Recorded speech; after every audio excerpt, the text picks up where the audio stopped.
my head.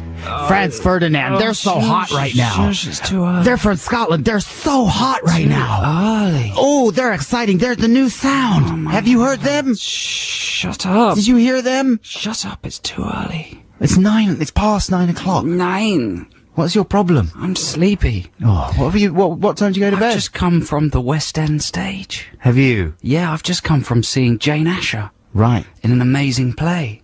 Did you? I was sitting in a plastic garden chair on the stage. Right. And then at one point, she needed to sit in it for the play. I was asleep. I was asleep.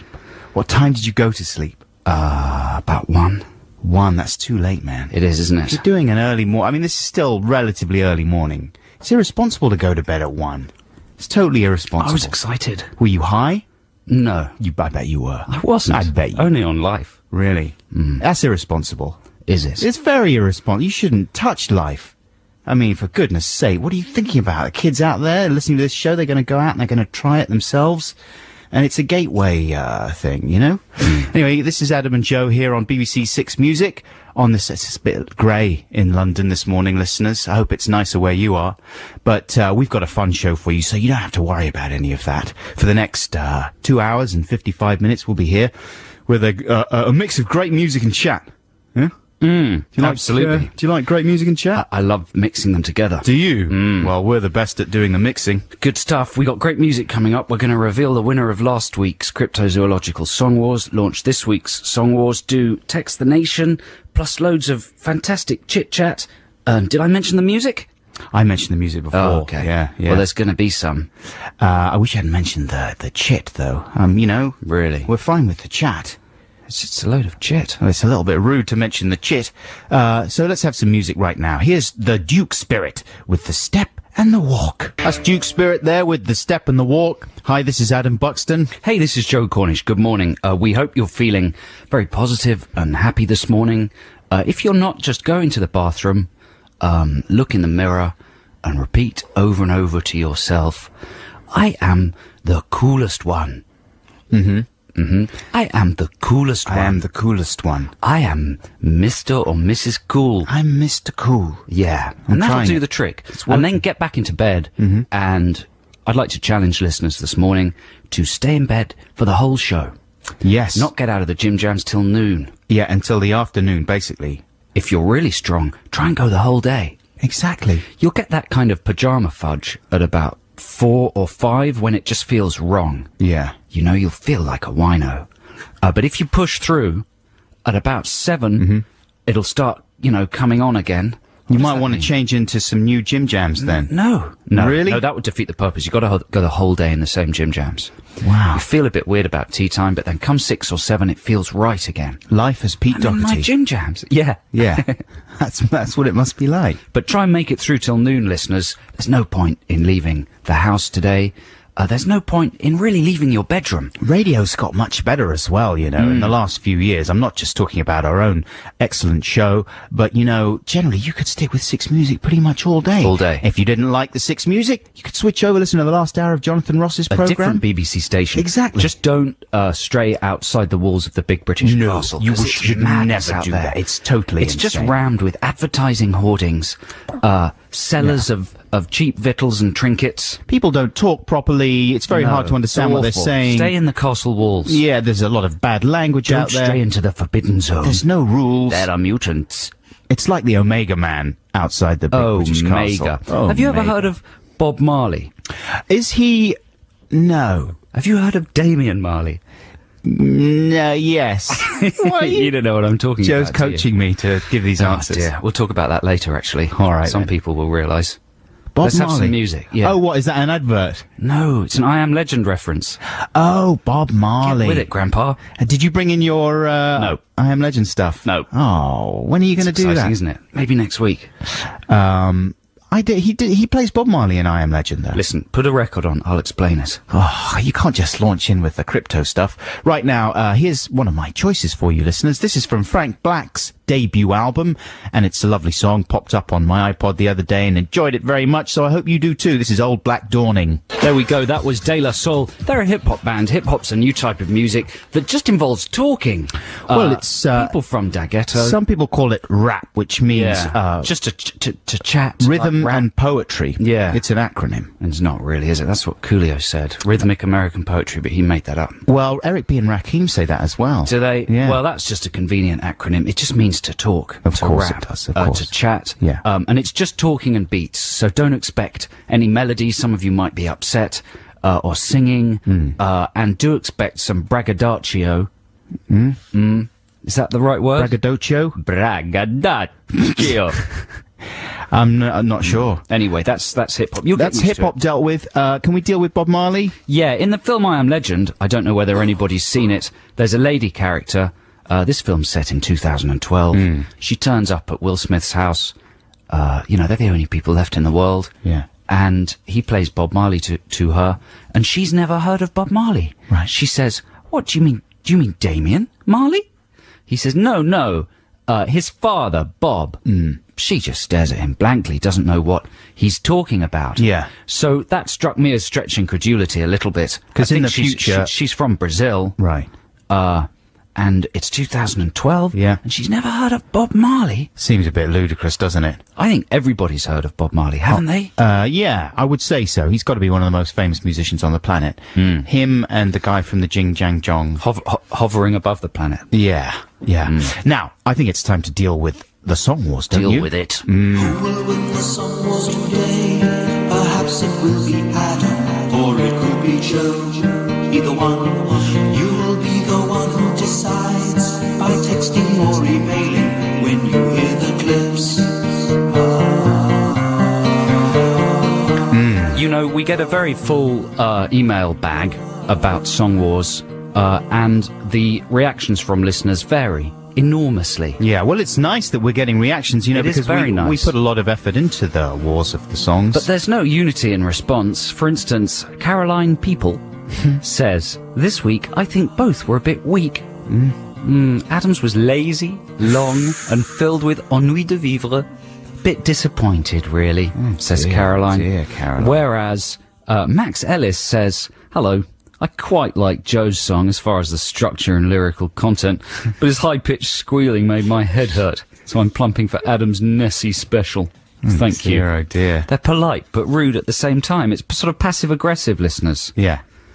Well, they have every right to expect the best. Actually, that's not true. I just said that. No, they can expect nothing. They've got no Well, right to not much. expect the best. We don't get paid any extra. If you think of the price of the license fee, Yeah. then divide it by the number of services the BBC provides, then divide that by the number of DJs on Six Music. Yeah, as we That's have how done. much they're spending on us. We've actually done this calculation. We should do that calculation. Yeah. Then we can work out actually how much money you should be getting value for. And it's going to be under a penny. Right. Isn't it? It will be under a penny for 3 hours. And that... You might as well just give you drones. It doesn't give you... Exactly. So, drone wars. Whoa. How about that? Something like that would be good. That's almost what we've got this week. Dean Summock. Really? I'm voting for Joe's Sasquatch song this week, even though I am, in fact, from Saskatchewan. And there don't seem to be any Sasquatches here. That's very disappointing. That's BS, Dean. That's a load of BS. I've seen some rather hairy people, but never a Sasquatch. Well, try harder, because they're out there.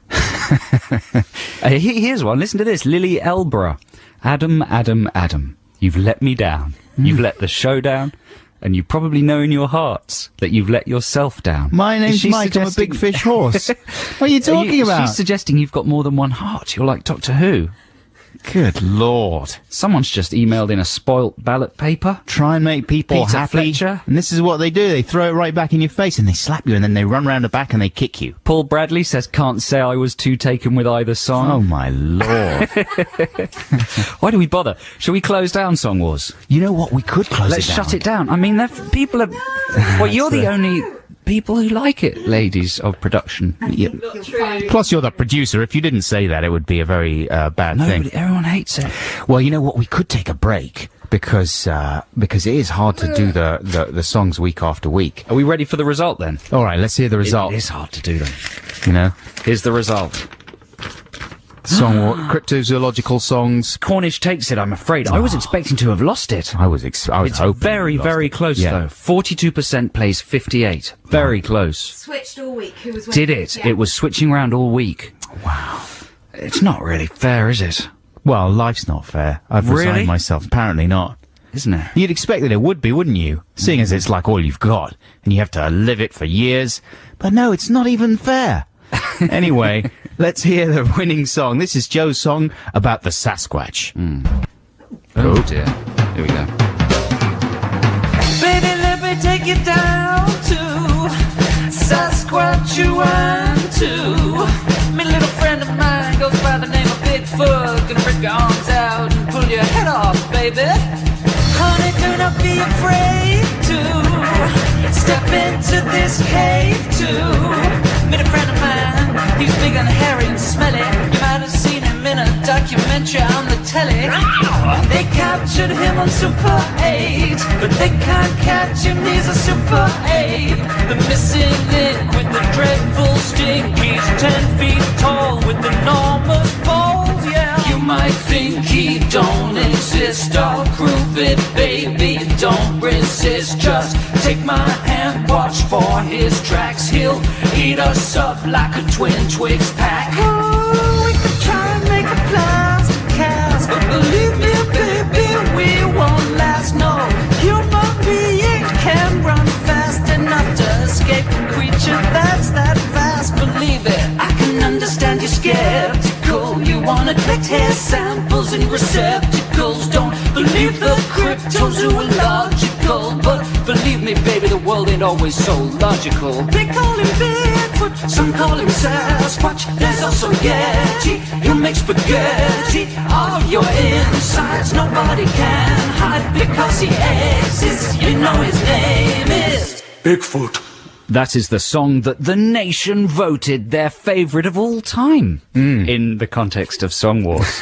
There was only one other one. I Congratulations. liked your one, Adam. Thank you very much. I always like yours better than mine because I'm so sick of mine by the time I finish. Right. How are you with this Sick. week's one? Sick of it. Are you? I'm sick of it. How long is yours this week? 40 minutes. Is it 40 minutes? Mine's 40 only, minutes. mine's 1 minute. Really? It's very short. That's this a week. major discrepancy between lengths. Yeah, it's very pithy, mine, because Is it? I've been working hard on jingles for the new podcast. Oh, we've that's got a good, man. podcast Thanks for for you, taking listeners. care of that. Well, you know, I just sit at home in a bath of champagne. do you? Yeah. Just splashing little bits of champagne on you, and maybe use. What do you use for shampoo then?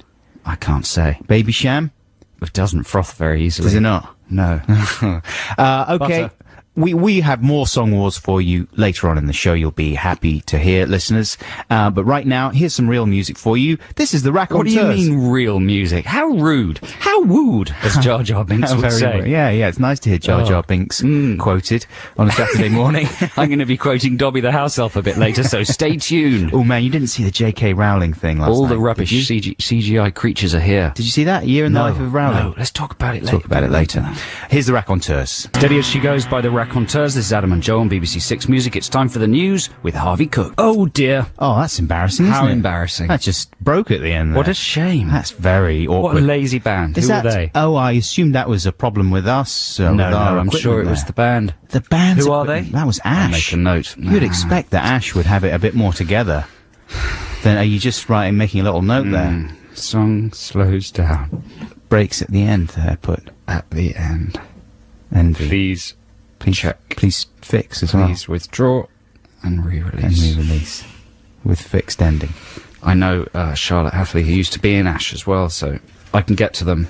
Not Yeah. sure she's in touch with them anymore. Maybe she is, I don't know. She hates them, man. I don't know. She that. probably hates them. She probably loves them. She probably absolutely hates them. Probably loves them. And she's probably cheering that the end of the song broke. Broke. Yeah. It's very, very poor. This is Adam and Joe here on BBC Six Music. We were talking about Louis Theroux's programme last weekend. He went inside San Quentin. You only caught the last 10 minutes of the show. I did. I try to miss Louis' programmes because he's a good friend of mine, and it makes me jealous. It makes you a little bit jealous. If I miss them, I just don't.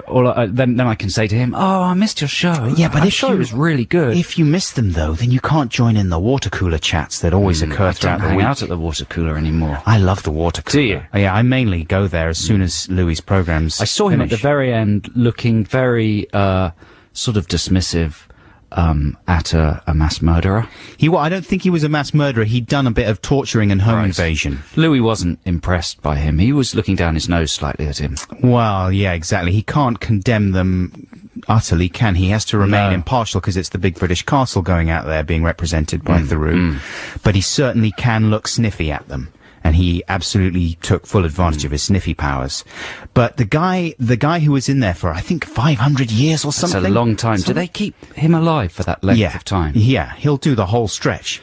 And he was basically saying, it's not so bad, you know? Louis was saying, wow, that's depressing, isn't it, that you're going to be in here for all those 500 years? The guy was saying, no, the main things you've got to get rid of in your mind, right, to make it bearable, you just got to basically set your standards right down. You've got to lower your sights. He said it was women. Yeah, forget about women and forget about what goes on the outside world. He mentioned boat rides. It's one thing that a lot of people mention, I noticed. I was watching a thing about... Well, a boat ride... Someone else mentioned a boat ride. Charles Bukowski, I saw an interview with him, and he was talking about boat rides as being something that made life worth living. It's euphemistic, I suppose, but it's not that euphemistic, because they are wonderful. Yeah. They bob around. When was the last time you went on a boat ride? A boat ride? I don't know. I don't know. Never go down the Thames? I don't know. On a boat? I'm trying to think a boat ride. I've been down the Thames in a speedboat. Yeah. That was a brilliant boat ride. When did you go on there? Were you with James I went Bond? to pitch to direct an advert that I didn't get, but it was an advertising company that had a private speedboat. And Speedboat? Picked you up and took you to Canary Wharf. We want you to direct an advert for us, Cornish. We're going to pick you up in the speedboat. Exactly what happened. Yeah. We changed our mind, Cornish. We don't want you to direct the advert. Get back on the speedboat. The advert's for guns and bombs. What do you got? What was your idea? Gun's a man, bomb's a woman, and they're happy.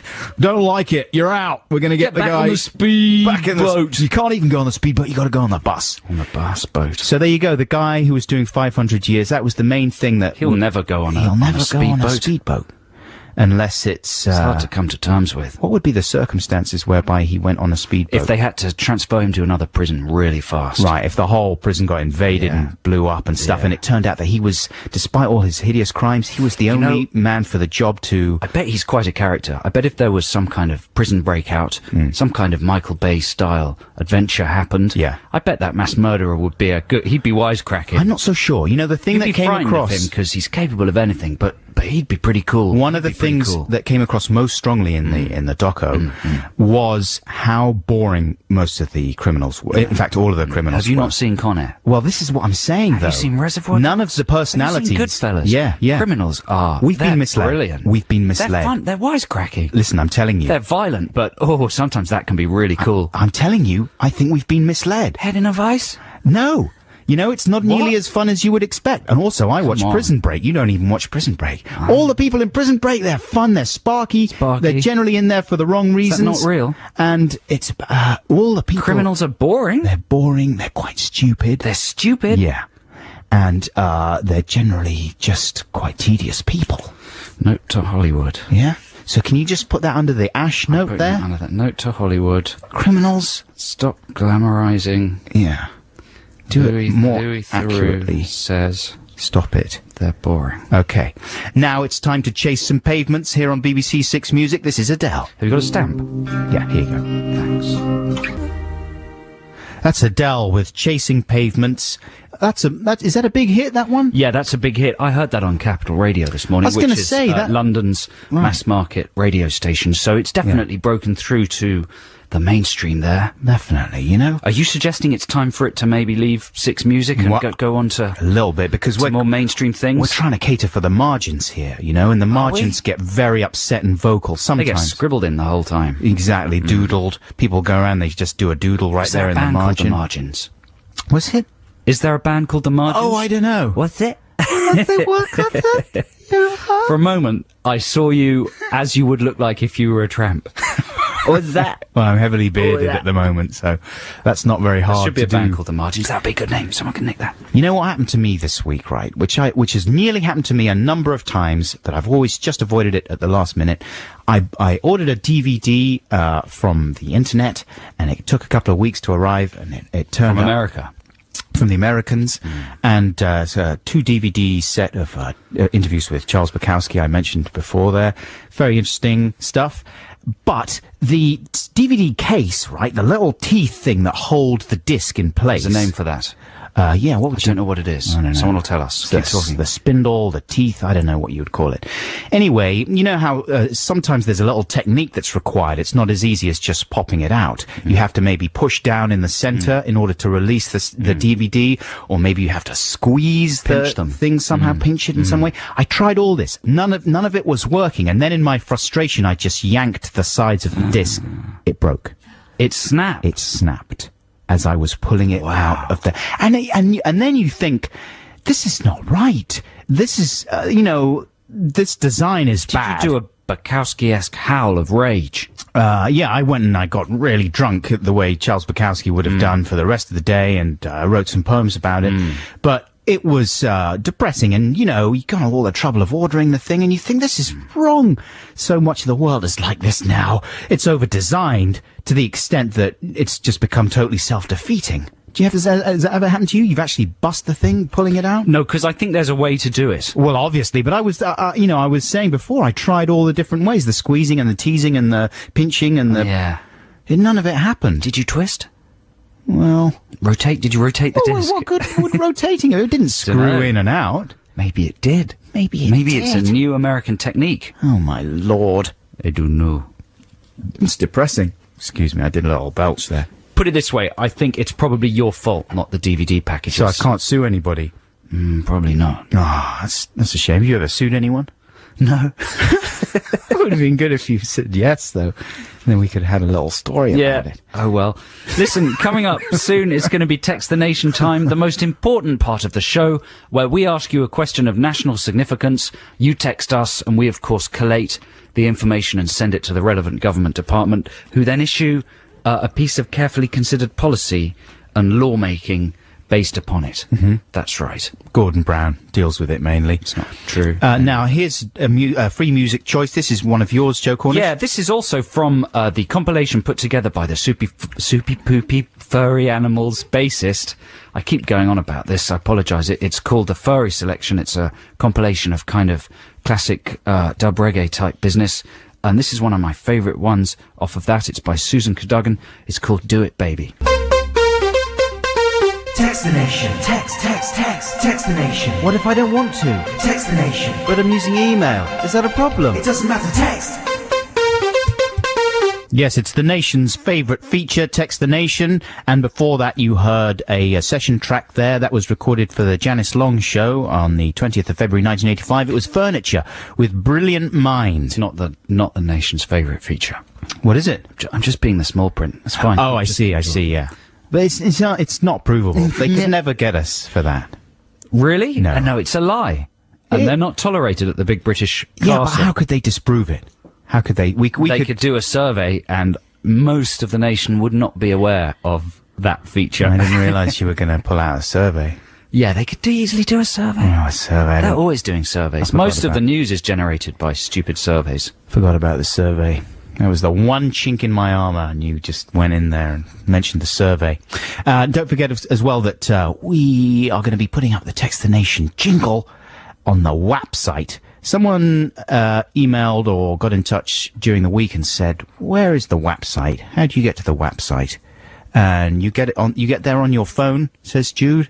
What do you dial in? If you've got internet on your phone, Internet on your phone. and you go to the BBC mobile site, BBC. you access the Six Music website on your phone. That is the website. Yeah, let's Right. not get into it. Well, people want to know. Yeah, but they can find out from better sources than you and Jude. I don't know if they I'm can. not convinced by either of you. I mean, you don't know anything. No. She's away from the mic and she barely knows. But what I'm she's trying. At talking least about. I'm trying to spark debate. What are you doing? I'm just encouraging things to move forward towards the theme of this week's Text the Nation, the nation's favourite thing. Now, this is inspired by a trip I had to Sticky Fingers, which is a restaurant in London's Kensington district, owned by the former Rolling Stones bassist Bill Wyman. He was the bassist, right? He wasn't like, I'm just checking. You know, sometimes these things sort of slip your mind. Yeah, I'm pretty sure he was the bassist. And Sticky Fingers, as far as I'm aware, has been around for at least 20 years or something. It was there at the beginning of the 80s in the kind of theme restaurant boom. You know, it sort of started with, the Hard Rock Cafe, and then of course in the 90s you had Planet Hollywood and places like that. But Sticky Fingers, he got in there fairly early with the whole thing, you know, when it was still fairly unfashionable and ludicrous for a pop star to be doing that sort of thing. I suppose it's always been traditional for famous people when they retire to open restaurants and hold court. It's what Rocky Balboa did. That's right. In the film Rocky Balboa. I haven't seen that yet. Stood around looking like a brick wall, boring people with stories about things that never happened. Yeah. Because he's fictional. But then the restaurant was fictional as well, so why am I complaining? Sounds great. Really, I've got to see that film. I love fictional restaurants. So, you know, have you ever been to Sticky Fingers? I don't think I have. Certainly not for years and years and years. It's like a burger joint. It's very similar to the Hard Rock It's classy Cafe. American food, but high quality burgers, and presumably it's got Rolling Stones memorabilia all over the Does walls. it? Has it got anything good? It's got some wacky posters, and it's got various guitars that you would cover. What would you kind of want? You'd want stuffed naked ladies. You'd want drugs, paraphernalia. Right. Wouldn't right. you? I guess so. You'd want, I don't know, some dead groupies. Little bits of mix. Died in body. Overdosed in the 70s. That kind of thing. You'd want them, the available members of the band, in glass cases. I got one of them. Did you? Bill Wyman. He was there. He was there. Wow. He turned around. It was a very quiet Monday afternoon that we went along, and this is with the children. We took them out for a treat, and they were up for a burger, so we went and had the burger. Quite a disgusting burger. Was it not very nice? Oh my lordy. It was ranked, despite the fact that the restaurant has been rated as like one of the top burger purveyors in London. Anyway, maybe it was an off day, but we turned round and suddenly there was Bill standing there, and because I was thinking to myself, I bet Bill doesn't come here and eat this stuff. Well, he probably goes there, but no, he doesn't eat. And then I turned round and there he was, standing there with his children. Mind you, does he have teeth? But did he just mash it up? Like a tortoise. Someone mashes it up for him and then he has it through a straw. No, he's in good shape, man. He's in good shape. Is he in good shape? Yeah. He was looking pretty good, actually. Yeah. So I was impressed by that. Anyway, it got me thinking, like, maybe the whole theme restaurant thing should be due for a bit of a revival, because there haven't been too many. You know, the last one I can think of was the Model Cafe, which was a bit of a disaster. Yeah. With Naomi Campbell and Elle Macpherson, wasn't it? And Cindy Crawford. Elmer Fudd. Nice. Yeah. Very Thanks. good. So we were wondering, listeners, if you could come up with some ideas for more contemporaneous theme restaurants for celebrities. We'd like you to think of a celebrity, think of the name of the restaurant, what food they would serve, and how they would decorate it. For instance, Steven Spielberg had one, didn't he? In Hollywood. Did he? Yeah, he had one. It was called Dive! It didn't really connect to anything he'd done. Maybe it connected to Sequest DSV, his executive produced stupid submarine thing. You would have thought that he could have gone for so much else apart from that. Like, Well, in Dive, it was like you were in a submarine. Yes. And then every 15, 20 minutes, it went dive, dive, dive, and water all filled up in the windows. oh my lordy. I've got another fun fact about that restaurant. Yeah. Thomas Dolby created music. Did he? For it. Wow. To be playing in the restaurant. I'm pretty sure about that. There's one in London called the Rainforest Cafe, isn't there? Where there's a kind of a storm and gorillas. That's right. That's not celebrity based. Not really, no. We want ideas for specifically celebrity-based things. So you got Bill Wyman. Obviously, he's gone for Sticky Fingers. That's the name of a Rolling Stones track, isn't it? I'm pretty sure. And it's good because it ties into food. He's got all his bases covered there. He's got good old American food, burgers, rock and roll food, that kind of thing. He's got his memorabilia on the walls. So that's the kind of thing we're after, but different celebrity versions thereof. Yeah, text 64046. If you're listening to this on Listen Again, you can email adam and joe.6music@bbc.co.uk. There'll be no prize and no competitive element to Text the Nation whatsoever. We scorn competition here. We hate it. We hate Everybody it. is equal. Everyone hates competition. Apart from the best one. There's no absolute point to it whatsoever. Now it's time, ladies and gentlemen, for some more great music. Here's the Cardigans. Ah, yes, the Cardigans with my favourite game. That was the one with the lady in the car. She has a crash. She flies out of the car. Oh, onto the road. It's exciting. Does that happen in the video? Don't you remember that one? No. It's a classic video. Is it? Nina Persson. I like that name, you know? Nina Persson. It's like being called George Mann or something. Oh, I watched The Invasion this week. Well done. It's a film with Nicole Kidman and Craig Fairbrass. What's the name of the guy that plays James Bond? It's Craig Fairbrass. Anthony Stodgkins. Anthony Daniels. Jeremy Stodgkins. Yeah, and Tony Stodgkins. Douglas Craig Trousers. Big Head. What's he called? Daniel Craig. Daniel Craig. There you go. The Invasion's a film, What Went Wrong. It was originally directed by Herschel Gordon-Lewis, Michael Herschel, the guy that did, what was it called? We're pretty on top of all the facts today, listeners. The one about Hitler, Downfall. Downfall. Right. Yeah, he did that, and he got headhunted by Hollywood and given a big remake of Invasion of the Body Snatchers to make. But then it all went wrong. He started making a more serious film than the Hollywood suits wanted, so they booted him off and brought in the Waka Wakakowski brothers to try and zip it up a bit. The creators of The Matrix. They shot some new stuff, used some innovative editing techniques to try and give it a bit of vim and pep. Are they still using their little bullet time stuff in there? No, their tactic for livening up The Invasion is it's about a virus, as every film is these days. But their tactic for livening it up is every time anyone mentions the virus, they go into the person's head and into their bloodstream, and you see the globules of virus, and then it goes out of their heads again. Right. Yeah? And they also cut forward in time. They intercut little moments from scenes, like what, who, just to get you confused and excited. And the the moments that are in the future, are they sort of desaturated and slightly blue? No. They don't do anything like that? It's all wrong, but it's nevertheless has some pretty good bits in it. Right. Where you can see the director's original intentions coming through. But my girlfriend and I became fascinated with Nicole Kidman's forehead. Right. And Annabelle commented that it never moves. I had a big argument with someone about this the other day. And she's right. That's how she gets through Nicole Kidman films. Apparently, she just watches the forehead, and there is absolutely zero movement from the eyebrows. But before you tell me your thing, I'll just finish this thought. So in the end, we did notice that in one scene, the left eyebrow raised very, very slightly, but it was down, and then it cut away, then it cut back, and it was up. So we think that they detach the eyebrows, and that between takes, you know, they're raised, the left one's raised a bit if something awful's happening. Right, a little bit like stop motion. But this is why she plays robots and brainwashed people the whole time. I see ladies, yeah. Because she's got very little absolutely no movement. Facial range. Well, my friend's theory was that she's had a lot of surgery. Botox. And a lot of Botox in there. And I said, no, not Kidman. She must have done. She's a natural beauty. I've never seen less expression, but then we started looking at Craig Fairbrass's eyebrows. Yeah. Daniel Craig. John Duncan's. Yeah. And they weren't moving either. Were they not? So maybe this is just how to be a great screen actor.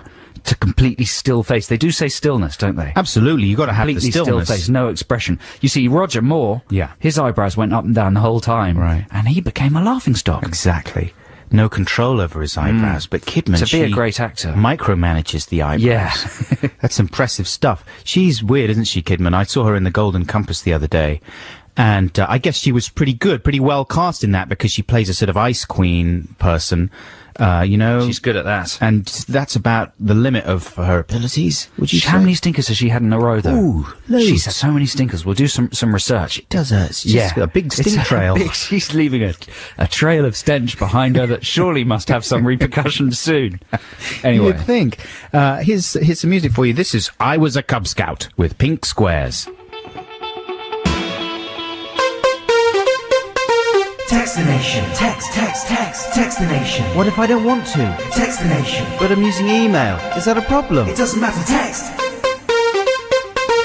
Text the Nation time. Before that, you heard I Was a Cub Scout with Pink Squares. This is Adam and Joe on BBC Six Music, and we have some of your suggestions for celebrity restaurants. Yes, Adam, thanks very much. Here are some of the texts that have just come in. Neil in Leeds, he's 68 minutes into his bed-in. Is he? Yeah, that's pretty good, isn't it? Good job, man. I wish I was there with you, Neil, in Leeds. Do you? Well, yeah, I mean, he sounds nice. I bet his bed's comfy. You know? Gordon Ramsay could have a blue-coloured establishment where he sells, wait for it, food, whilst he swears indiscriminately at any and every poor soul who has the misfortune to cross his foul-mouthed path. He could call it Angry Gordon's Blue Restaurant. Right, nice. What is Ramsay's real restaurant called? Is it, Claridge's. Is it No, it's, which one is it? It's called Globodine. Globodine. It's on a evil space restaurant. station. Yeah. Welcome to Globodine. And it's got robots and they've does. got lasers. They kill you if you don't like your food. There are topless girls with silver on them dancing in tubes with air jetting upwards from I the floor. love that restaurant. What's that? That's the one in Outland, isn't it? What? If you could visit any science fictional restaurant, I'd visit the one in Outland. With girls in tubes? Yeah, baby. Are you not confusing that with Charlie and the Chocolate Factory? No. Augustus Gloop getting stuck Come on. in the Someone chocolate out there tube. will know what I'm talking about. Here's one. This was inevitable. This is an anonymous one. Come to Doherty's Junkie Food Restaurant. There you go. No food served. Rock stars don't eat. No memorabilia on the walls. Only blood. Yeah, nice. Because everyone's nicked all the memorabilia and sold it for crack, presumably. What about... Dan in Birmingham. How about Oasis start up a soup kitchen called Do You Want to Roll With It? That's good. That's good. Come that on. quite good? That's good. I don't know. That's got a sort of Chris Do you want to Moylesy roll with feel it? about I like that one. Who's that? Dan in Birmingham. Yeah. Dan, if we had a prize, you'd get one. Hey, it's only the third text. I don't believe it's going to get better than Do You Want to Roll With It? Steve in St. Neots. Is there a place called that? That's good. It's like Neo from The Matrix. The Kaiser Chiefs could open an all-you-can-eat curry house called Ruby Ruby's. Nice. Yeah? That is good, I man. don't get that. Well, What's the curry house connection? What do you think? Ruby curry? Oh, is that a type Ruby of Murray? curry? Oh, I don't really eat curry. But here's another one from Rusty. Brad Pitt should open an all-you-can-eat buffet called The Bottomless Pit. Nice. I like it because he doesn't have much of a bottom. No. Oh, you were thinking about it from quite a different angle. I know it's like all you can eat, but your stomach is a bottomless pit, but the actual literal reading of the phrase would be bottomless pit. Yeah. Pit without a bottom. And a wool shop called Pitt's Knits, where he can make and sell bottomless merch. That's That's nice. short for merchandise. That's from Rusty. Very good. That's good. He does have a very small bottom, doesn't he? In Thelma and Louise. Have we seen it, the bottom? In Thelma and Louise, you see his Is bottom. it nude? Yeah, I'm pretty sure. Really? It's nice. Is it? Yeah. Is it as nice as Michael Douglas's bottom in, is it Basic Instinct, where and it's like... You see his bottom in almost all his films, It's don't you? like two skin-coloured hot water bottles hung from a belt. That's what his face is like as well, though. Is it? I like him. That's what my face Keep is those coming turning in, into. please. The text number is 64046. Celebrity restaurants, the food they'd serve, and the decor and stuff. Can you say it with a little bit more enthusiasm, please? I'm just being cool. Like with a Six spring music in your is step. cool. Yeah, Six music is cool. Is it? All right, It's then. cool to be bored. Bored of the world. Here's a track that I've chosen for you listeners, and this happens to be coming out this week, I think, as a How single. boring. And the album comes out later on in the month, and it's by a young lady. I think her name is pronounced Thao, Thao. Maybe it's Thao. And where is she from? I forget, but she's from America somewhere. And this is a really nice album. It's called something like The Bees and the Stings, or it's got bees in it. Anyway, this is the single from the album. Hope you enjoy it. This is Bag of Hammers. That was Tao, or Thao, I don't know how you pronounce it, with Bag of Hammers. This is Adam and Joe here on BBC Six Music. It's trail time! Just making it up as they go along. Yeah, that's another example of this new wave of music that's coming across from America. It's called rap hop. It's really exciting. Rhythm and poetry. That's the Sugar Hill Gang, of course, with Rapper's Delight. This is Adam and Joe here on BBC Six Music. Yeah, so if Claire Scothen is listening, is that right? It's Scothen. Claire Scothen, I'm not sure where you are. You're probably in your house. Can you see a man called Alan Hobbs have a look with your eyes around the place. You might spot a bloke called Alan Hobbs in your vicinity. He would like us to help him propose to you. He wants to marry you up. He wants to do the marriage thing. Marriage you all over the shops. And now listen, is she called Susan? Claire. That's not a good start, is it? It's a good question, though. Is she called Susan? No, she's not. She's called Claire. It's the kind of thing you've got to check before you go into the marriage. Yeah, make sure you get the right, Make sure you get the right name. If you think it's Susan, wrong. You shouldn't be getting married. It's Claire. Now, this is for the rest of your lives, okay? Now, I know celebrities and or such people time like as this. you wish to blast her into space. I like using the Flash Gordon marriage vows. Listen, if you are going to blast her into space, that's one thing. But if it's just some smutty affair, or you just lose interest, or you're not prepared to do the work that goes into a successful marriage, then I don't want you to enter into this contract. Imagine them now, if they're listening to this. Yeah. Hopefully you are listening. Right. He's just proposed all over your face. Right. What are you going to do about that, Claire? What an amazing... This could Maybe either they're be... crying and hugging. Yeah. Maybe they're punching each other. Maybe they're just confused. She's like, what? You? Who knows? There could just be awkward silence. How lovely of you to have asked us, Alan, to help you, and we're very pleased to help with that engagement. Let us know whether she says yes or no. Yeah, exactly. We'd like to hear about that. She might just be sort of staring off, pretending she didn't hear, like really washing the dish. Oh, these dishes are very. Stop talking, Claire. Listen to the radio. No, it's okay. The dishes need to be done. Don't worry about it. I've got to go out. Bye. Well, congratulations if you do say yes, and it's exciting. Let us know what happened. Well done. We'd love to know how it all turned out. And if anyone else out there would call us in 40 years, would like tell us to, how it's gone. Yeah, exactly. Would like us to help out with any wedding proposals, that kind of thing. We could also marry you. I'm sure we could get the right Don't think that's possible. paperwork to do all that marriage kind of stuff. That wouldn't be a problem. I'm like a priest. It's time for the news now, here on Six Music, read by Harvey Cook.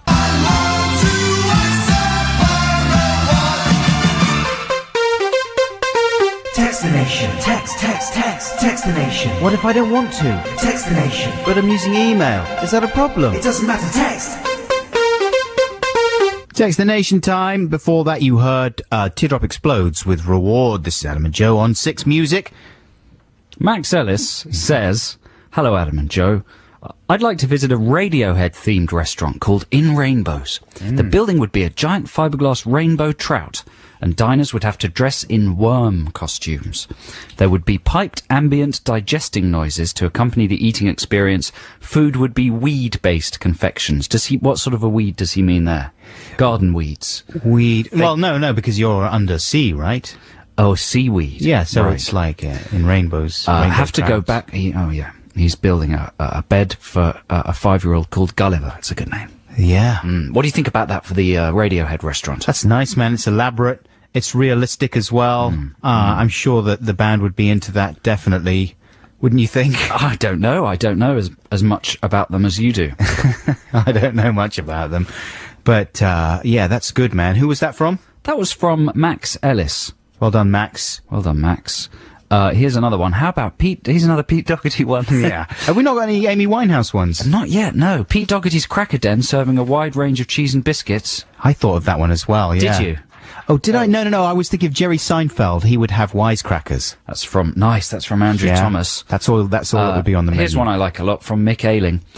Stephen Hawking's Food and Physics restaurant. Yeah. The diners sit in chairs just like Stephen's and order their food via his patented talking type pad. Rather than the normal table-based dining experience, the diners drive around the restaurant eating their meal from their laps. Every half an hour the siren goes, then for 5 minutes everyone charges around in a massive game of dodgems. I like that. I had Stephen Hawking. I had Stephen Hawking on my list. I was thinking of the restaurant would be called A Brief History of THYME Time. Nice. Love the show and my mum, says Mick Ayling. Good. That's very good. All bases covered there. I was hoping that maybe someone would send in a suggestion for a Russell Crowe theme restaurant of some kind. What would that be? Well, I haven't got any ideas. I'm asking. Very like gruff, abusive service. There'd be punch-ups. Exactly. You'd get slapped if you took too long to order, that kind of thing. Yeah. Waiters would push you around. You'd say, "Hello, what are the specials? What do you want?" Just hurry up, mate. I haven't got all day. That kind of thing. It would be like a lot of steak. you know? Very rare steak. Be a big, rare steak restaurant, and you'd carry your knife around. I wonder what Kidman's theme restaurant would be like as well. I don't know.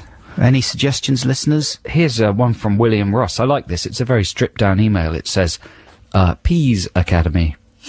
Peas-based dinners served by Steve Gutenberg. Space, then the word Terminator. Space, then his name, Will. Gordon Ramsay, it turns out, has about 8 or 9 or 10 even restaurants dotted around the world, all of which have many Michelin stars. His latest is a new one that's opening this week, I think, and it's called, check this out, Foxtrot Oscar. 'Cause that's like saying F off. Oh, is it? Yes, Foxtrot Oscar. That's brilliant. Well done, Ramsay. Is that all there is to his bag of tricks? Yep. More than we've got, I suppose. He's the swearing He's chef. got something. He's got the Michelin stars, though. He didn't get those for swearing. Michelin. Michelin. L'étoile. L'étoile. L'étoile. L'étoile de Michelin. Michelin. Oui. A très bon niveau. What would our theme restaurant be like? We'd just serve sour grapes, wouldn't we? No, we do combo platters. Would you we? know, yeah. Adam and Joe would be all about twinned up stuff. It would be like children's food, mainly, wouldn't it? Yeah, that's right. Everything it's would. for the very young. We need to think about that a bit, I Kiddie think. food. Keep those texts coming in. The text number is 64046, or you can email them adamandjoe.6music@bbc.co.uk, something like that. No, we are going to unveil our new songs for this week's Song Wars after this next track. This is Feist. This is presumably her new single, is it? After the intoxicating 1, 2, 3, 4. This is an ad for an iPod. This one is called My Moon, My Man. It's time for Song Wars. It is the Song Wars. Time for some Song Wars. Song, song, song, song. It's a battle between two songs. One song and two songs. Whoa, whoa, whoa, whoa. Both the songs are composed by Adam and Joe themselves and inspired by a given theme. We play clips and the listeners choose which one they like, and the winning song will be played at the end.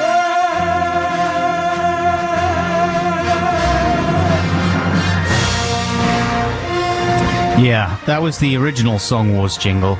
Here's an email pertaining to it from Neil Littlejohns. Hi, Adam and Joe. I seem to have a bit of a problem related to your original Song Wars song, based on the Star Wars theme. My flatmate and I are currently playing through Lego Star Wars, the complete saga, together. After a friend of mine gave me the game for Christmas, the game makes very heavy use of the theme, but every time it plays, I can't help but sing the lyrics from your Song Wars theme. I don't particularly mind this, but I think my flatmate might be getting a little bit fed up with me singing song, song, song, song, song. Is that how it goes? Song, song, song, song. All the time. That's fair enough, I would say. Stop it. That would be my advice. Do you think there is a way for me to disassociate the Song Wars lyrics from the Star Wars theme, or will I forever sing your discarded lyrics whenever I hear the theme? Well, you should write new lyrics yourself that would fit with the Star Wars theme, you know? Turn them into such an enjoyable little ditty that will forever be what you sing when you hear the Star Wars theme. I mean, you know, before we crapped all over it, it was Star Wars, Star Wars, right? That's what you would sing to Those are the yourself. lyrics, yeah. Yeah, those are the official lyrics of Star Hey, Wars. have you checked out the Family Guy version of Star Wars? No, I'm boycotting that. Really? Why? I'm not a big Family Guy fan. Neither am I, but that's funny. Is it? It's worth downloading. There's some funny bits. Right. I pop my head out of the window. Yeah? You can't tell that that's funny, but in context it's very funny. Yeah. Yeah, I recommend it. Don't pay any money for it. No. Just watch it on YouTube. Borrow it from a friend. Borrow it from a friend whose name you don't know, who lives on the other side of the world, who's got a computer. Here's another quick Song Wars related email. Hi, Adam and Joe. Last week you read out a text from my sister Lily, where she complained about Joe's alleged cheating on Song Wars. Since she heard her name on the radio, she's been walking around like she's Queen Latifah.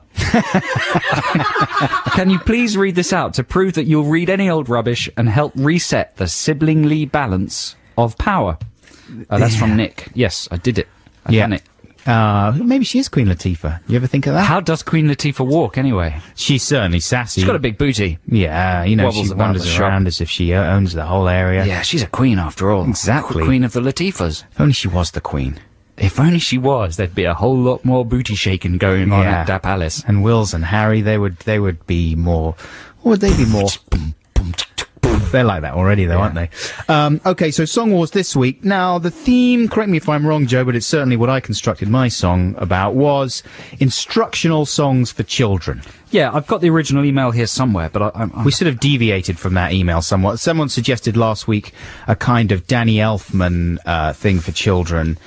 Here we go. We haven't really stuck to the Danny Elfman thing. James Houston from Scotland. Why not have a Song Wars in the style of a Danny Elfman-ish Disney song for kids? Talking through some of the more mature themes that you've discussed in your feature today. So we kind of, we strayed from that a bit. We settled on instructional children's songs, right? Yes. So songs for children that have some element of a sort of educational element. And yours is 40 minutes. It's 40 minutes. No, Yeah. it's not. It's like 150. 150? Is it? 147. 147. there you See, that's quite long. Is it? Well, you see, I got some very negative reactions for going over the 2-minute mark last week. Ooh, lordy, people didn't like that. Not from me. So no, you were nice about it. But I reined myself in, and I went back to the, what I consider to be the core of the Song Wars ethos, which is, something very short, pithy. I went for the 1-minuter. I actually used a backing track from GarageBand this time. The whole thing is all... A little bit lazy. Shouldn't even admit Really? that, should I? But I did some, So it's not composed. It's sort of yeah, assembled. it's ready-made, but What? it's one that you used. It's one that you used before yourself, actually. Did I? Yeah. You used it for the. You did your Stadium Bowie thing for. the Meatballs. Meatballs, song. yeah. Is that allowed? Yeah, that's allowed. Anything's allowed musical-wise, Yeah. musical construction-wise. It's just bringing in more than one song that is not allowed. Clearly.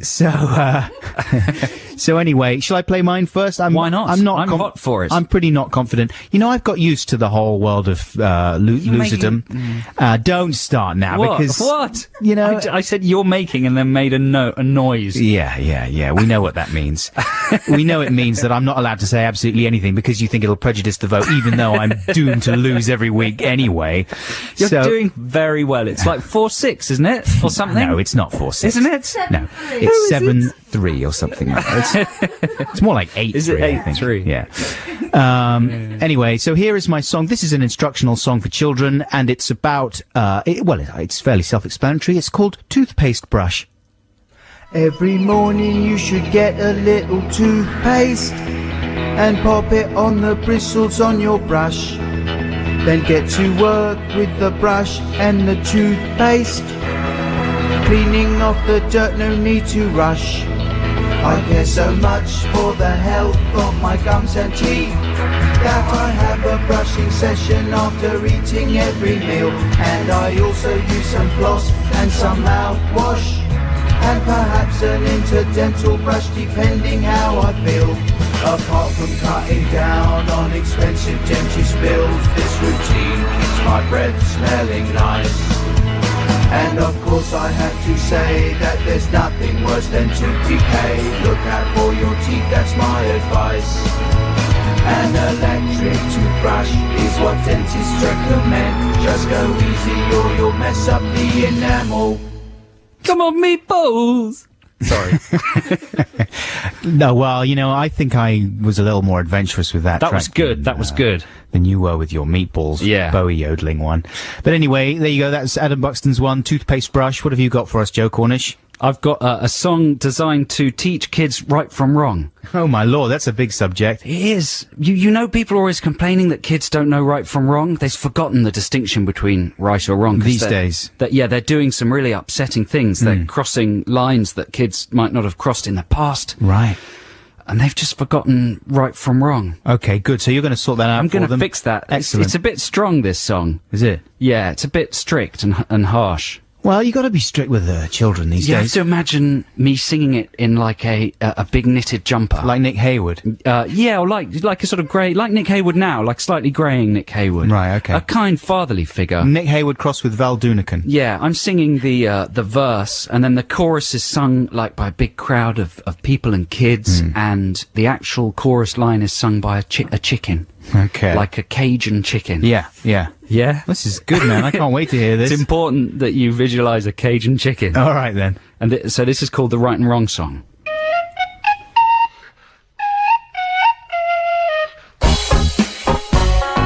This is a song called Right and Wrong.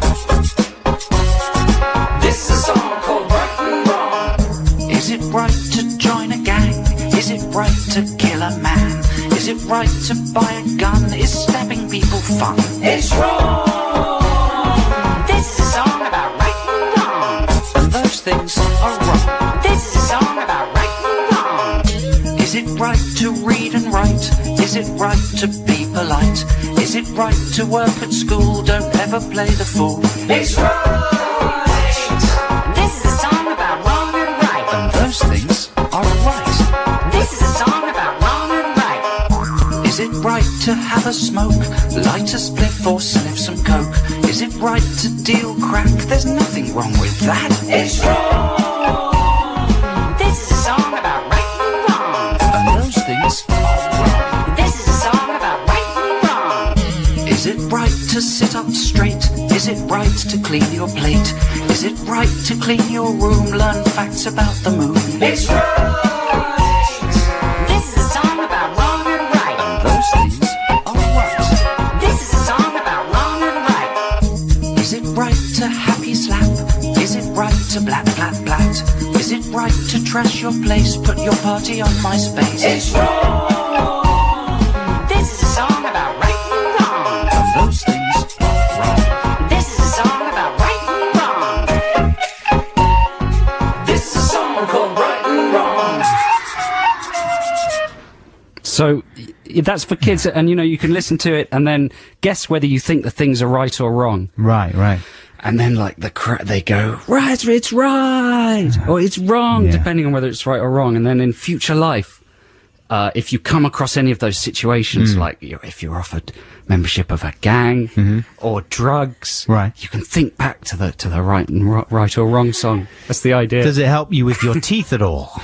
It doesn't, no. No, it doesn't, does it? That's where your That's song where has mine the upper comes in. hand. Yeah. And what's more useful at the end of the day, if you're sitting there, if you've got severe tooth decay, if you've just had, you've spent the weekend with a rubber dam in your mouth and you're having all kinds What's of a root rubber canal, dam? well, you'll find out if you don't take care of your teeth. You will rubber become dam. familiar with the world of the rubber dam, my friend, and then you won't be singing your chicken song sure so that's much a anymore. I bathroom can't related believe I'm going to product? have to sit there next week and listen to that chicken song again from It's not Joe called Cornish.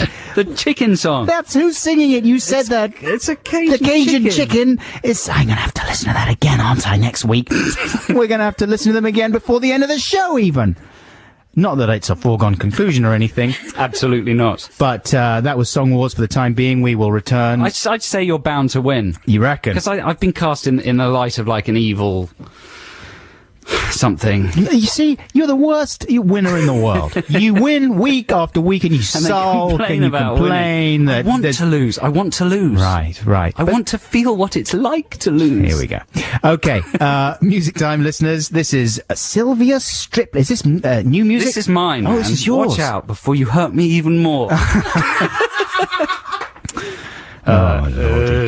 Come on then. Yeah, this is I like this one. It's by Sylvia Striplin. It's called You Can't Turn Me Away. And I propose that this has the most satisfying sort of squidgy bass line ever. When is this from, date-wise? The past. The past. I love that place. Here we go. The Undertones with Teenage Kicks. I was always confused by Fergal Sharkey when he was around. I didn't know about the... Actually, no, my first exposure to the Undertones was a track called Julie Ocean or something like that. It was just after Teenage Kicks. And It's Gonna Happen. Do you remember that one? That was a good track as well. And then when Fergal came back with A Good Heart Is Hard to Come By, you used to like that one, didn't you, Joe? Kinda. You loved it. I didn't. I don't own it. I think my brother had it. Oh, really? Yeah, I never bought it. Oh, yeah, it was good. But I could Yeah. never get over his cheekbones, man. He's quite a proposition, isn't he? He's got a very particular voice, Yeah. very kind of warbly, high-pitched voice, and then with the cheekbones, With the cheekbones. and then with the hair. cheekbones and the Then hair with the already. With this guy.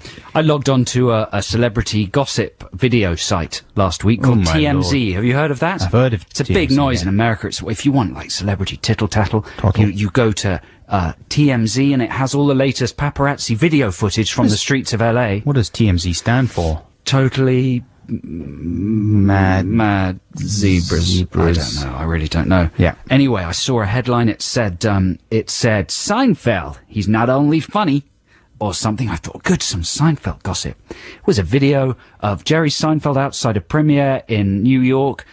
He's standing in the street. Matthew Broderick comes out. Jerry Seinfeld says to Matthew Broderick, "Hey, Matthew, you got a ride?" Matthew Broderick says, I did have, I don't know where it is. Jerry Seinfeld goes, here. They go to the car, they get into the car. It's the end. that was it. That's what you want, isn't it? Someone had posted that, Yeah. and it was a big headline. Right. You know, I thought I was going to get news, but it was just them. Was that YouTube? No, that's on their own No, site. that's TMZ. Right. That's a big TMZ scoop. Broderick, Seinfeld, exchange words, get into car. But could you see how many hits that had?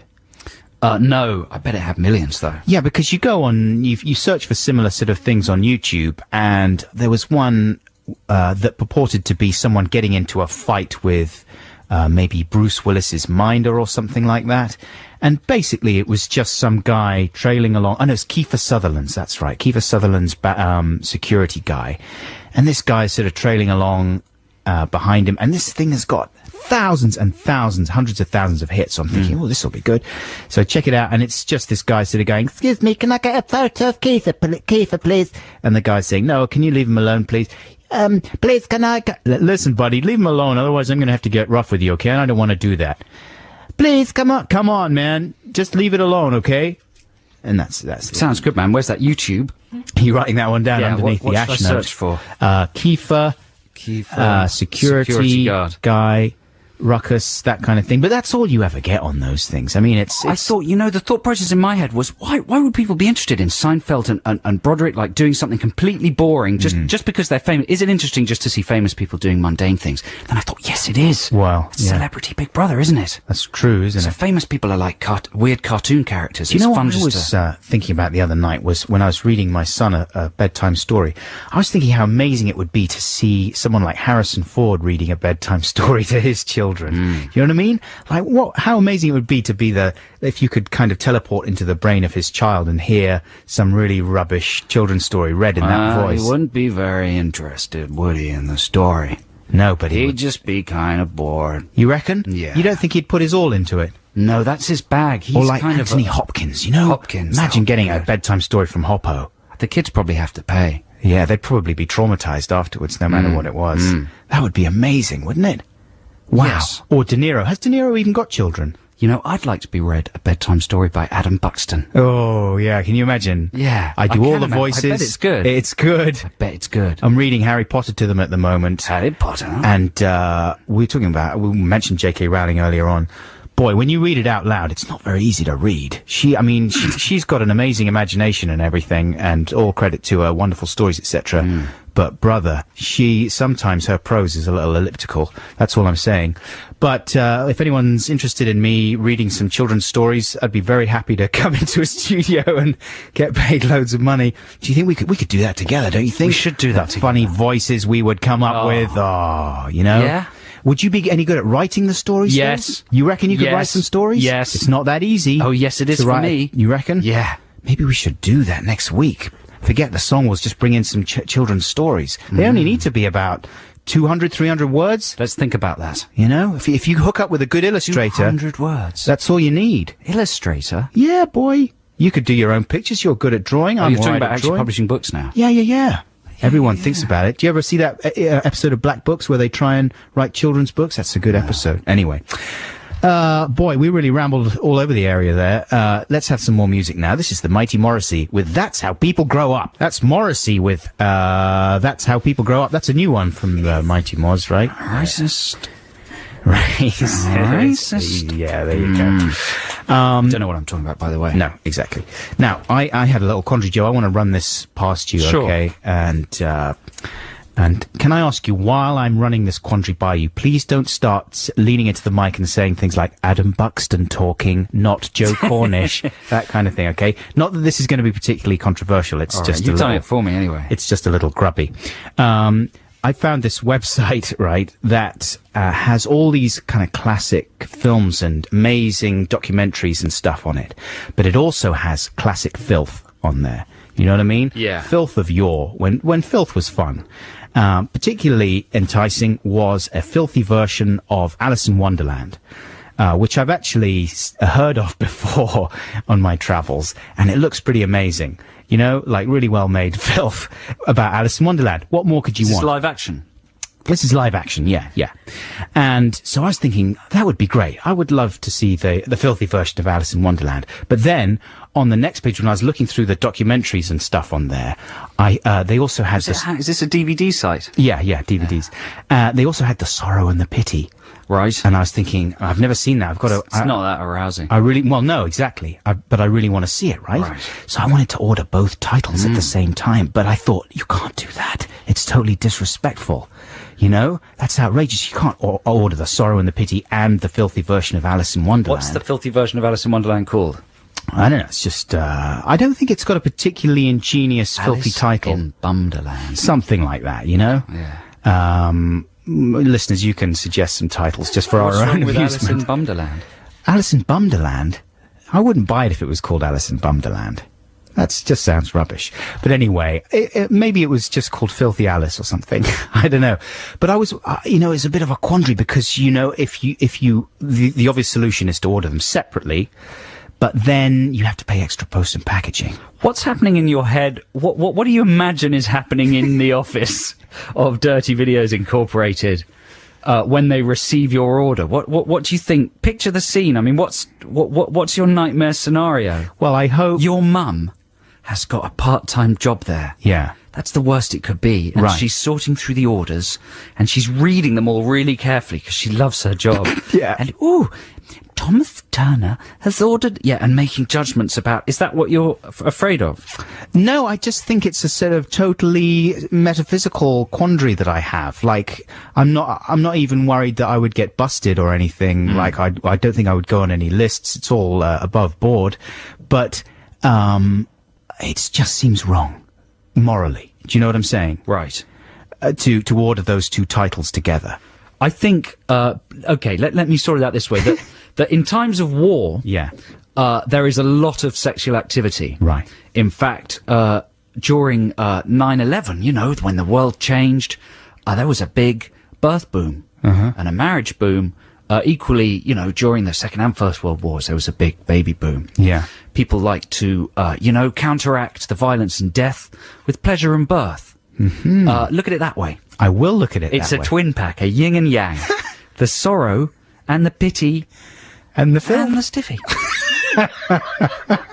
It's a twin pack. Triple Excellent. pack. Thank you very much, Dr. Cornish. That's exactly the answer I was hoping for. Now, listeners, here's a track that I have selected for you. This is from a man whose work I've only recently kind of stumbled across, Peter Hamill. He became famous in a band called Van de Graaff Generator. They were sort of prog behemoths in the 70s.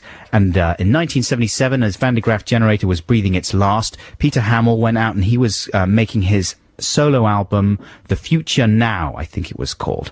And it's quite an extraordinarily odd album, and I'm going to play one of the oddest tracks from that album. It's a very sort of experimental thing that he's created. Bear in mind, this is 1978 or 77 that he's recording this, and it's him sort of tinkering in the studio and making a song all about what fun you can have tinkering in an analog studio in the pre-digital days. Just imagine the work he must have done with the razor blade to do this, before Pro Tools or anything. This is Peter Hamill with The Cut. It's got quite a soft little intro here. The guitar's coming in. It goes pretty weird. Stick with it, listeners.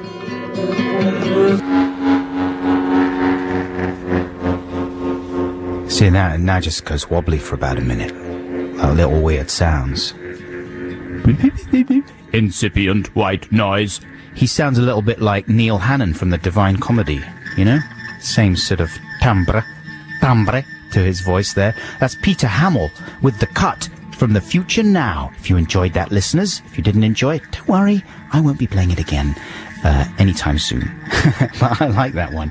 If you like that kind of thing, incidentally, if you're adventurous of spirit musically, then I'm sure that you're already familiar with the Freak Zone here on BBC Six Music, hosted by the excellent Stuart McConey. That's from 5 p.m. Lasts a couple of hours, doesn't it? 3 hours. 3 hours of experimental fun. His mission is to only play that kind of thing, really way out stuff. For 3 hours here on BBC Six Music. That's the Freak Zone with Stuart McConey on a Sunday afternoon at 5 o'clock. This is Adam and Joe here on BBC Six Music. It's trail time! Six Music. Oh my gosh. Oh golly. That was Soul Wax with Much Against Everyone's Advice. That was a session track. That's what they sound like when they're strutting their stuff live, Joe Cornish. That was recorded before the world changed in June 2000, when there was no fear in the world. No, it you was. remember those days? It was good times. Everyone was singing and dancing. It was nice. Yeah. There's flowers and People, green grass. you There know, was peace if all over you the wanted world. to hold hands with a person, You could. It was fine. It wasn't Police a big didn't come problem. and beat you to the floor with No. their electroprods. Exactly, back and you then. didn't instantly catch some kind of revolting disease. In the olden days. That's all rubbish. Good times. Hey, this is Adam and Joe on BBC Six Music. We're going to do a few more Text the Nations in a while. We should wrap that. We should wrap that up soon. We'll be replaying the Song Wars again before the end of the show. We've only got 37 minutes left. You know the plane business? Oh, the Captain Coward. Yeah, all of that business. Yeah. The narrowly averted disaster. The brave co-pilot who saved everybody. This is a plane, you've probably read about it in the papers, listeners, that nearly crashed at Heathrow, but luckily didn't. I read a quote in the paper, and this is, of course, not making light at all of what could have been a very grave situation.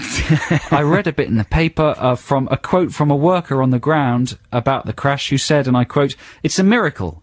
The man deserves a medal as big as a frying pan." I like the idea that medals, go by their size, their Sure. surface area. Absolutely. It would make the Poppy Day Parade, is that what it's called? Yes. Make that more fun, wouldn't it? Remembrance. Really big medals. Giant poppies. Couple of meters. Yeah. In circumference. That's right. Yeah. But that's not really how it works, though, is it? Well, that was the logic on Wacky Races, wasn't it? Catch Really, the pigeon. giant medals. Muttley was always after the largest medal, because some of the most valuable medals... The Jim will fix it medal. That's quite big. That is That's large. the biggest medal known to man, isn't But it? the Purple Heart and the George Cross, they tend to be fairly small. Yeah, because, the idea is quantity, not size. That's right. What would be impressive would be a guy at the Poppy Day Parade, or whatever it's called, Army Day, where they all march up and down, who was wearing an entire suit made out of metals. From head to foot, medals. Medals. Almost like chainmail. Right. Can you picture it? I can. Just row up, like a bit like Martin Fry's gold lame suit. Yeah. But he would be the bravest soldier. Unless he was someone like Alexander McQueen. He hadn't earned any of the medals. He was being totally disrespectful, and it was just some kind of fashion That would be comment sickening. on the That would be meaninglessness sickening. of that kind of decoration. There is no meaninglessness. Literally using it as decoration. Okay? Right? How facile. Think about that. How specious. Typical Alexander McQueen to do Typical. something like that. He's a disgrace. Is anyone else outraged by He was this probably suit made of responsible medals that for the Alexander plane. McQueen has made? What? Has he made that No, he suit? hasn't. No. I just got Is anyone carried away outraged with at the the suit of idea. medals he hasn't made? Exactly. Get to work, McQueen. What do you do all day, for goodness sake? The so-called enfant terrible of fashion. You don't shock me. Is he responsible for the plane crash? Probably. McQueen? Probably. He did his best to bring the plane down, but no, it didn't quite work. That's not true, listeners. None of that. That's not true. He didn't have anything to do with the mercifully averted plane disaster. You're really angry with him anyway. I'm absolutely sick of the so-called enfant terrible of the fashion world. Let's have some music, and you can hit something to the beat. To Is get that out this of your new music system. now? Rapture with what I. It's an acronym. WAYUH. What does it stand for? What does it stand for? Did not Maybe- supply you with the details of the acronym. The song's going to tell us. Let's hear it. Okay. Yeah. The Rapture with WAYUH. Stands for woo, alright, yeah, uh-huh. I'm not sure that's worthy of an acronym, though. That violates all kind of acronym codes. I mean, It does, doesn't it? It's not like a compressed sentence. you or should anything. only use an acronym for a proper sentence, I think. Those are just sort of utterances. You know? Very angry this don't- morning. you It's a don't- campaigning show this morning. You shouldn't start putting utterances into acronyms, because then everything gets totally confused and meaningless. You know that there's chaos in the world then. Things start disappearing into black holes. It's like time bandits, you know? Do you like news? I love news. Do you long for a pair of newsreaders Yeah. that make the news sexy again, that dare to care, that make it dramatic, inclusive, take it seriously, but at the same time aren't afraid to raise an eyebrow at some of the more extraordinary things going on in the world? I'd love that, but if only there were a pair like that. There are. Really? They're called Harvey Cook and Ruth Barnes. And here they are. Yes, that's Radiohead with Jigsaw falling into place. That's got a particularly good video. I don't know whether you've seen it, It's Adam. amazing. If you haven't seen the video for that, listeners, you can check it out. For some reason, it's linked to on our page here at Six Music. It's very, very good. Apparently the person who made it is like a genius. I've heard that he dresses What have you like heard? a genius. What have you heard about I've him? heard he dresses like a genius. Yeah. What else have you heard? But actually, no. What? No, he is a genius. He is a genius. He is a genius. Yeah. Have you heard He is a genius. Well, it's him and another person as well, of course, Garth Jennings. That's right. But what else have you heard about the other person? I've heard that he's Attractive? really tall. He's like got short brown hair. His name's Joe. Oh, no. And he's wicked. That's wrong. That's incorrect. Incorrect information. What would you do if I got an award for directing that Radiohead video? I would say, plus ça change. Business as usual in the Adam and Joe camp. I love that song, man. I can't get enough of it. Thanks, man. Thanks a Gives lot. me the chills. You were not Hey. responsible for that song. How about this song? Hang on. Oh, hang on. Just before you play that. It's going to be good. Sorry, man, to interrupt your little smash there, but for Radiohead fans, I just wanted to say that Colin Greenwood, the mighty bassist from the mighty Radiohead, is co-presenting Brain Surgery with Mark Riley here on BBC Six Music on Thursday, commencing at 9:30 in the PM. So I will be listening, and you. Is that sensible? should Is he be true. trained in brain surgery? Yeah. All of Radiohead can do brain Really? surgery. They're clever, man. They were. Is in, it good radio? They lived in Cambridge. They didn't go to Cambridge University, but just living in Cambridge means that you're able to the world perform coming to. a Brain very surgery simple on the brain radio. surgery operation. Nothing too complicated, but basic brain disgusting. surgery they can do. Hey, listen to this tune. Text the nation. Text the nation. What if I don't want to? Text the nation. But I'm using email. Is that a problem? It doesn't matter, text. Of course, it was. They live in Oxford, not. I'm thinking of Pink Floyd. You see, that's the other mighty band. Pink Doesn't Floyd. matter. They Just were from focus on the Cambridge. videos. It's fine. My ears really hurt after that jingle. And you said he was sexy, the guy that did it? Attractive, the video? The video. Yeah. And he did it with Adam Buxton. It's the two of them. Okay, it's time to wrap up Text the Nation. We've been asking you to suggest celebrity restaurants, what sort of decor they would have and what kind of food they'd serve. Do you reckon this is one of our best text the nation? It just makes me feel like I'm like Chris Moyles or something. But anyway, we've actually had some good ones. Chris Moyles is one of the most successful DJs in history. Yeah, but it doesn't mean he's any good. Oh, come on. He is brilliant. Dear Adam and Joe, was that sincere? No, No, didn't good. come across as. Dear Adam and Joe, I'm allowed to have opinions? Yeah. Yeah? Are you there? Am I? Dear Adam and Joe, how about an establishment based on the work of Marquis Smith called The Man Whose Gut Expanded? It would have a limited supply of crisps, but a plentiful supply of boozes and substances. There would be a rapid turnover of staff at the whim of the grumpy proprietor, resulting in an erratic but strangely satisfying experience. That would be good. And you could have little ciggies on the table when you sit down next to your knife and fork. You get a ciggy. That's from Chris Eccles. Is that the name of a full song, The Man Whose Gut Expanded? I don't know, man. There's Is a that lot of play full on songs. words? What's going on there? Well, the Gut of the Quantifier is a full song.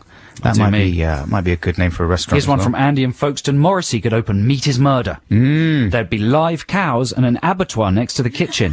When people order a steak, he will wheel a cow into the abattoir and say in a loud voice, could you do a Morrissey voice? What does he say? Where is he? Is this really what you want? You want me to put a bowl through his head, you murderer? What's wrong with my geranium soup? That's not a very good Morrissey That's like impression. Ken Corder. Yeah, it was. He wasn't even from Manchester. Tom from Kettering says Mr. Beans, where Rowan Atkinson provides a variety of bean-themed dishes. Nice. And not just baked beans, I'm thinking chilies and kidneys too. That's very good. Yeah? I was thinking maybe the Meat is Murder one was going to be a celebration no. No. Because that would be a nice little twist on it, but You're obviously thinking wrongly. Morrissey would have to do a 180 on his vegetarian Jack Peak. views. That's a good name, Jack Peak. The Flaming Lips should open a restaurant eponymously named The Flaming Lips. Right. Serving especially hot food, jalapeno pepper-laden pizzas, vindaloos, etc. They would also have especially capacious toilets that played soothing classics from their albums. Kind of like a chill-out area. That's good, man. From Jack. Andy Richards. Good morning, lads. Britney Spears could open an all-you-can-eat restaurant called Gimme More, where you're plagued by paparazzi from the moment you arrive, and halfway through the meal, they take your kids away. That's quite good, isn't it? I like the idea of being plagued by paparazzi. Yeah. That's quite easy. It's cheap. Just get students to do it. Right. No film in the camera, just flashes. Or maybe there is film in the camera, Yeah. and you buy the pictures on the way out. It's not a bad idea. That's a brilliant idea. And And you it has have a red carpet and a crowd of... Exactly. Oh, that's a good idea. Who's that from? Andy Richards. Let's Andy, do it, Andy. because you've sent that into the Big British Castle, it's now our copyright property. Hey, we're going to nick that idea off you. We'll have all the money as Hooray! well. Andy T in Brighton. Robert De Niro could have a place where he prowls around menacingly with sharp knives by the rotisserie called Are You Cooking at Me? Yeah. That's quite good. That's quite good.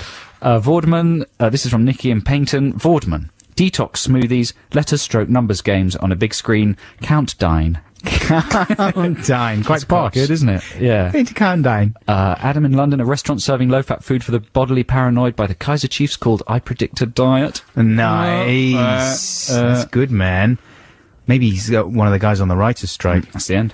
That's the end of Textination for this week. Well, we still got to revisit Song We're Wars rapidly before running the out show of time. ends. Oh, my lordy. There's less than 20 minutes left Hey, of the shall I quickly programme. pop in a factoid? Yeah, go on then. Podcast of this show, listeners, will be available from when? Next week? From tomorrow. So 6 go p.m. iTunes. It'll be a kind of filleted version of this film's film. It is it like a film? Are we in a It's like film? we are in a film. Feels like I'm in Yeah. a film of this show. And it's available from tomorrow. Shame they have to from start tomorrow. with this show. Oh, it's a good one. Yeah, of course it It's is. a good one. It'll be good by the time we chop all the fat off. And thereafter, every 6 p.m., every Sunday, you'll be able to hear the condensed Adam and Joe Show podcast. Downloadable via iTunes. That's exciting, isn't it? And we are, listeners, still working on yet another podcast for you. Which will be sort of stuff that hasn't been broadcast. It'll be saucy, all kinds of dangerous stuff there. But we'll tell you more as things develop. But right now, here's a track that Joe's chosen for you. Yeah, what's this? Oh, yeah, this is a good bit of old school hip hop from a time when hip hop wasn't about killing or bragging, when it was about brotherness and togetherness. This is a band called Brand Nubian. This song's called Wake Up. Brand Nubian with Wake Up. I love that one. Assalamu alaikum. He's got a manly voice, that guy. Yeah, I like it when rappers almost sing. Mm-hmm. When there's proper melody in the speech. Right. Yeah, and it's everyone cares about what I like. Yeah, and Don't who's they? the other guy? Lab Cabin, California. Who did that? They're called the Far Side. Far Side, they do a they're little bit of that, good. don't they? Yeah. They've split up, sadly. That's a shame. Right, it's time for... It's time for Song Wars, the war of the songs. A couple of tunes by a couple of prongs. Which will you vote for? Which one is the best? We're putting our songs to the listener test, so check it out. It's time for Song Wars, the part of the show where we both record, we compose and record songs individually on a theme, and then we kind of battle them. And then we get emails from people telling us how bad how they we are shouldn't bother. and how we shouldn't bother. Here's an email, a nice one though, from Nick and Denise. They say simply, our 5-year-old, and I should remind people who've just tuned in that we've already played these songs earlier in the show, so Nick and Denise have heard them. Our 5-year-old said she found it very difficult to judge. That's in quotes. Very difficult to judge. Wow. So that's good. That's nice of your 5-year-old. Yeah. Yeah. And there's another one that says, this is from Lakshmi and Mark in Leeds. Dear Adam and Joe, we love your show. Has anyone ever told you that your voices sound nearly identical?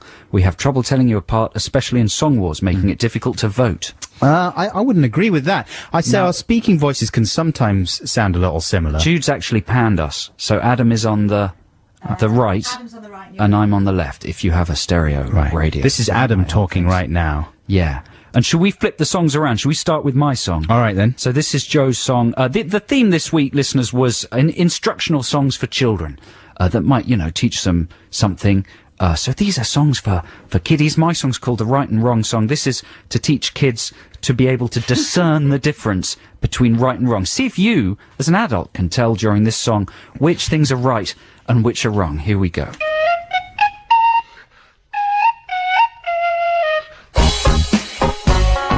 This is a song called Right and Wrong.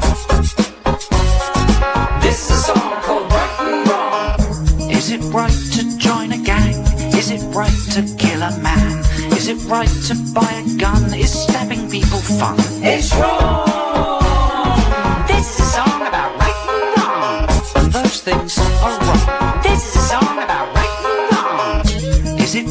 to read and write? Is it right to be polite? Is it right to work at school? Don't ever play the fool. It's right! This is a song about wrong and right. And those things are right. This is a song about wrong and right. Is it right to have a smoke? Light a spliff or sniff some coke? Is it right to deal crack? There's nothing wrong with that. It's wrong. This is a song about right and wrong. And those things are wrong. This is a song about right and wrong. Is it right to sit up straight? Is it right to clean your plate? Is it right to clean your room? Learn facts about the moon. It's right. This is a song about wrong and right. And those things are right. This is a song about wrong and right. Is it right to happy slap? Is it right to blat blat blat? Is it right to trash your place? Put your party on MySpace. It's wrong. This is a song about right and wrong. And those things are wrong. This is a song about right and wrong. This is a song called Right and Wrong. There we go. That's Joe's song this week. It's called the Right and Wrong song. If you Is that want you to... playing recorder there? No, that's off of GarageBand. No. Yeah. You've got recorder skills, though, don't you? Or Annabelle does, anyway. Annabelle does, yeah. I've got kind of, I was educated up to the age of 7 in recorder. If you want to vote for that one, you text Joe to 64046, or if you want to vote for Adams, you text Adam to 64046, or if you're listening again, email adamandjoe.6music@bbc.co.uk. Now, here is my song, listeners. This is Adam's song, and it's called Toothpaste Brush.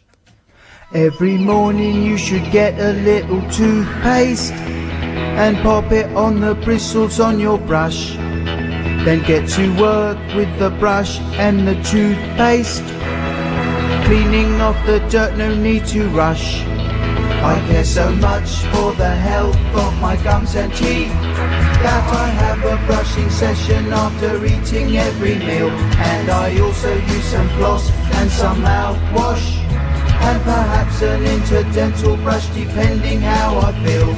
Apart from cutting down on expensive dentist bills, this routine keeps my breath smelling nice.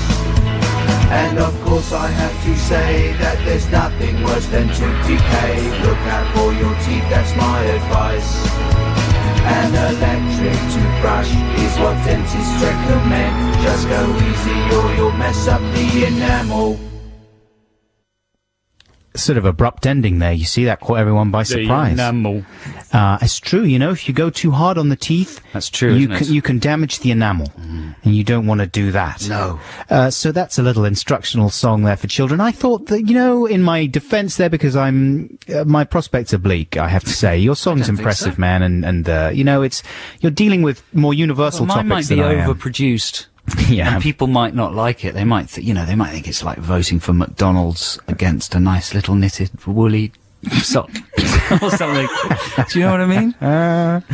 People Yes, like I that. do know exactly what you mean. So anyway, that was Adam Buxton's toothpaste brush track. So vote for me, listeners. If you, a vote for me is a vote for teeth and the care thereof, which is an important thing, to worry about. But that's pretty much it for our show. A couple of housekeeping reminders. Don't forget our podcast is available from 6 p.m. tomorrow evening. That's the condensed version of this show. And also, if you'd like to get hold of various jingle jangles and things for your phone, like the Text the Nation jingle, there's various edits we've done there of that jingle that'll go on your phone. Go to the website. All you have to do is text the word mobile on your mobile phone text the word mobile to 64046. 64046. And then that'll take you to the website and you'll find all kinds of amazing little bits of rubbish there to improve your life. That's pretty much it for this week. Thanks to everybody who's texted and emailed. Keep emailing in. We read everything that you send, even during the week. We should say that the guy who proposed to his girlfriend earlier on, Claire, She said yes. Oh. So that's our first marriage here on That the means Adam and Joe we 6 can Music have Show. sex with either of you at any point. Remember that. Okay. The lovely Liz Kershaw's coming up soon. Stay tuned for that. We'll see you next Saturday. Have a good week. Bye. Bye-bye.